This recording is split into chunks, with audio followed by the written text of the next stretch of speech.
Ladies and gentlemen, I hope you have your Clinton body count page open because she's not quite there, but she's on her way, ascending to the throne, taking over the White House, and at that point, who knows if anyone can stop her. Maybe it's already too late.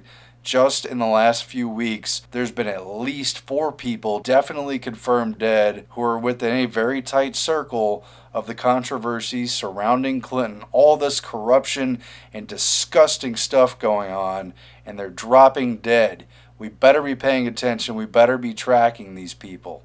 What's really creepy is that just in the last week, in a 48-hour period, you had 2 people, 2 very vocal, well-known anti-Clinton activists and researchers die, and the media isn't talking about it at all. It's barely a peep about these 2 dead people anywhere.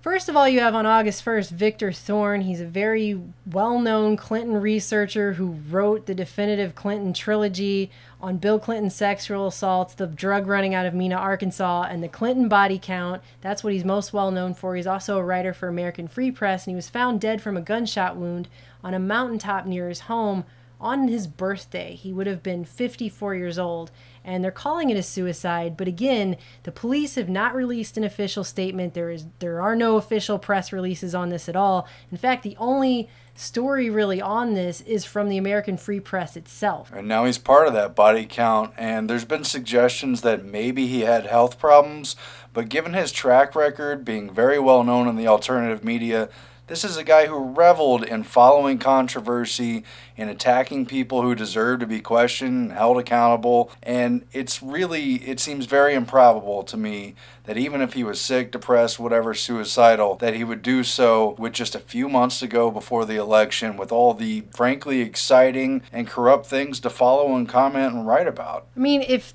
this had been anybody else died like this, they would be in one of his books. No question. No question. And whenever the American Free Press interviewed his brother for a whole half an hour, the question was never brought up, how can his brother be so certain that this is just a suicide and not a professional hit against him in a very, very controversial election year for Hillary? Who knows if he was working on a new book about her. So you have that. The very next day, you have Sean Lucas, who's the most well known for walking into the DNC on July 1st and serving the DNC and Debbie Wasserman Schultz with a nationwide class action lawsuit for fraud in rigging the primary against Bernie. Sean, hi, Becca. Becca.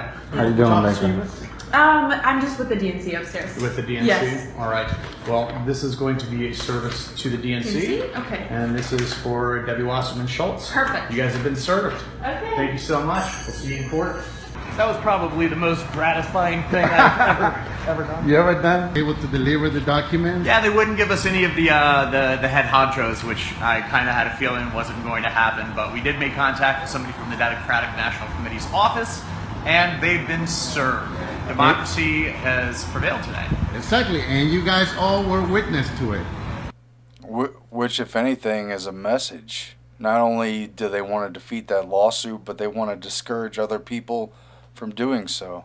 Apparently his girlfriend found his body on his bathroom floor. They've not released a cause of death in this. Rumors have been floating around that he died in his sleep. Was he sleeping on the bathroom floor? I mean, that doesn't even make sense. So right there, August 1st and August 2nd, you have 2 dead people, 2 dead anti-Clinton people in 2 days. And the mainstream press isn't saying a word. If you go to Google News and type in Victor Thorn's name or Sean Lucas's name, you're going to find 1, maybe 2 stories about each guy in the alternative media. You're not going to see a word of this, not even in local news reports. There's also Joe Montano, who was the top aide to Tim Kaine, who of course is now the vice presidential candidate, but who was, right before Debbie Wasserman Schultz, chairman of the DNC.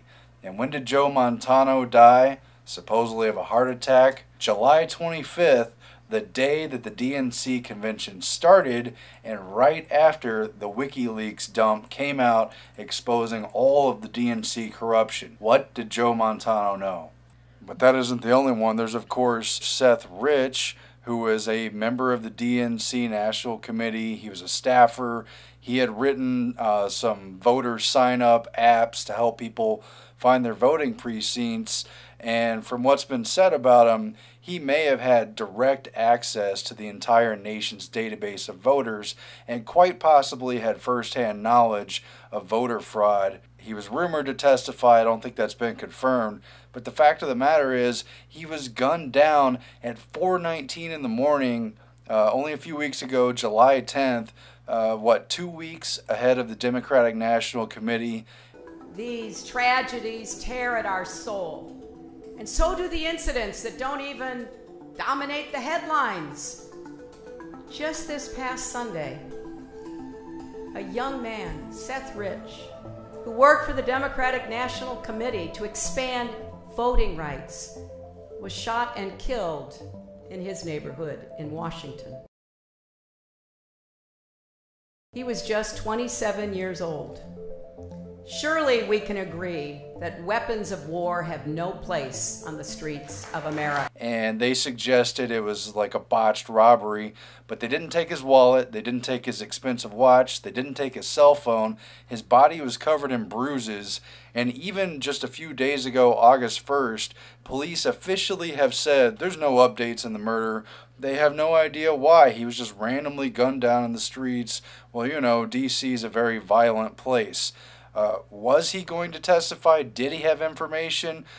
Well, Assange has hinted strongly that it could have been a DNC staffer who leaked the WikiLeaks stuff that surrounded the controversy of the convention, showed the corruption of Debbie Wasserman Schultz, and it's possible that was Seth Rich. Wasserman Schultz admitted that she did know him personally and said nice things, on the surface when he had died, and there are some very serious questions surrounding that for obvious reasons. But that's not all, because just a few weeks before that, you have former United Nations official John Ash dying while lifting weights. Initially, the United Nations reported that he died of a heart attack, but then local police actually came out and said, no, his windpipe was crushed. His throat was crushed when a barbell fell on it, which they said was an accident, and that he did it to himself while working out, which, interestingly enough, just so happens to mirror the plot of a Columbo episode from the 70s called An Exercise in Fatality, where a murderer drops a barbell on a guy. What did you say? You said that he was here alone, he decided to work out? And makes it look like a weightlifting accident. Because that's how ridiculous it is. It's so ridiculous. And it just so happens that Ash was set to testify in a huge bribery scandal that, you guessed it, would have led right back to the Clintons and the DNC. Apparently Ash and a Chinese businessman whose name I'm not going to say because I'll probably just butcher the crap out of it, were accused of smuggling $4.5 million into the United States and lying about what it was going to be for.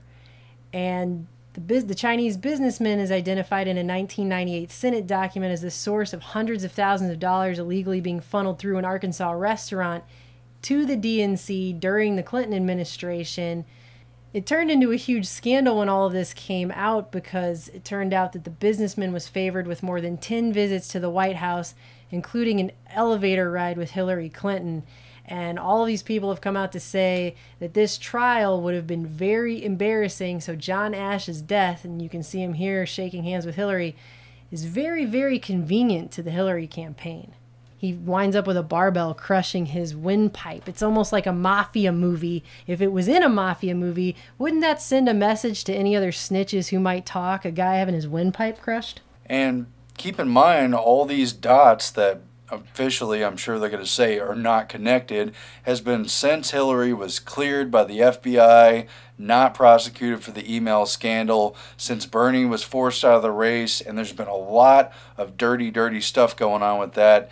And how many more people are going to have to drop dead for her to get her hands around the door to the Oval Office and into power? How many more people are going to mysteriously die from absurd and ridiculous causes of death that just don't add up? I mean, use your common sense. You don't have to be a conspiracy theorist to see that people die around Clinton corruption scandals.